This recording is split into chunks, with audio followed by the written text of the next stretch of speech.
വിശ്വാസത്തിനു വേണ്ടി വില കൊടുക്കുന്നവരെ കൊണ്ട് ദൈവത്തിന് വൻ കാര്യങ്ങൾ ചെയ്യുവാൻ കഴിയും. പലപ്പോഴും വിശ്വാസം ഒരു പ്രഹസനമല്ല. ഒരുപക്ഷെ വാക്കുകൾ കൊണ്ട് പലതും നമ്മൾക്ക് മറ്റുള്ളവരുടെ മുമ്പിൽ പറഞ്ഞു നിൽക്കുവാൻ കഴിയും. എന്നാൽ വാക്കുകൊണ്ട് നാം പറയുന്നതിനേക്കാൾ മേൽത്തരമാണ് നമ്മുടെ ജീവിതത്തിൽ നിന്ന്, നമ്മുടെ സാഹചര്യങ്ങളിൽ നിന്ന് പുറത്തു വരേണ്ടുന്നതാണ് വിശ്വാസം. അപ്പോസ്തലനാകുന്ന പൗലോസ് പറയുകയാണ്, ഞാൻ ആരെ വിശ്വസിക്കുന്നു എന്നറിയുന്നു, അവൻ എൻ്റെ ഉപനിധി, ആ ദിവസം വരെ സൂക്ഷിപ്പാൻ ശക്തൻ എന്ന് ഞാൻ ഉറച്ചിരിക്കുന്നു.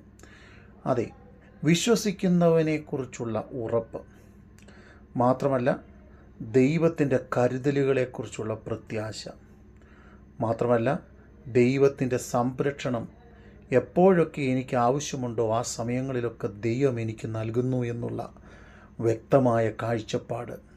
ഇതാണ് ഒരുവനെ ഉറപ്പും ശക്തിയുമുള്ളവനാക്കി തീർക്കുന്നത്.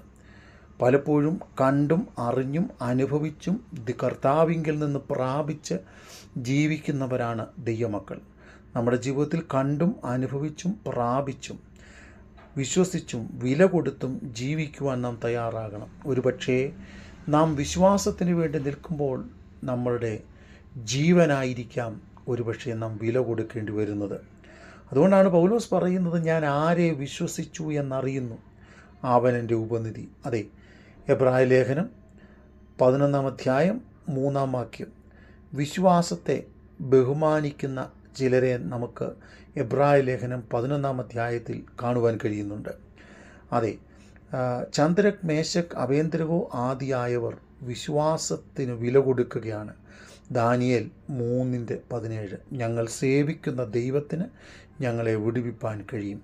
മരണത്തെ മുഖാമുഖമായി കണ്ടവർ, പ്രതിസന്ധിയെ മുഖാമുഖമായി കണ്ടവർ, ഇനി ഒരിക്കലും പ്രതീക്ഷയില്ലെന്ന് ലോകം വിധി എഴുതുമ്പോൾ വിശ്വാസത്തിന് വേണ്ടി വില കൊടുക്കുന്നവർ ഒരുപക്ഷെ മരണത്തെ മുഖാമുഖമായി കാണുമ്പോഴും തീയുടെ നടുവിലും ദൈവം ഇറങ്ങി വന്ന് വിടുവിക്കും. മറ്റൊരു ഭാഗത്ത് പഴയ നിയമത്തിൽ നമുക്ക് കാണുവാൻ കഴിയുന്നത്, യഹോവയുടെ പക്ഷത്തുള്ളവൻ മാറി നിൽക്കട്ടെ. ഒരുപക്ഷെ കുടുംബക്കാരെയോ ചാർച്ചക്കാരെയോ നോക്കാതെ ദൈവത്തിനു വേണ്ടി ഇറങ്ങി തിരിച്ചാൽ അതിന് വ്യക്തമായ വില കൊടുക്കേണ്ടി വരും. ഇന്ന് നമ്മുടെയും ആത്മീക ജീവിതത്തിൽ വ്യക്തമായി വില കൊടുക്കാൻ തക്കവണ്ണം നാം തയ്യാറായാൽ, വിശ്വാസത്തിന് വേണ്ടി വിശ്വാസത്തെ ബഹുമാനിച്ച് നാം മുൻപോട്ട് പോകുവാൻ തയ്യാറായാൽ, നമ്മുടെയും ജീവിതത്തിൽ ദൈവത്തിന് വൻ കാര്യങ്ങൾ ചെയ്യുവാൻ കഴിയും.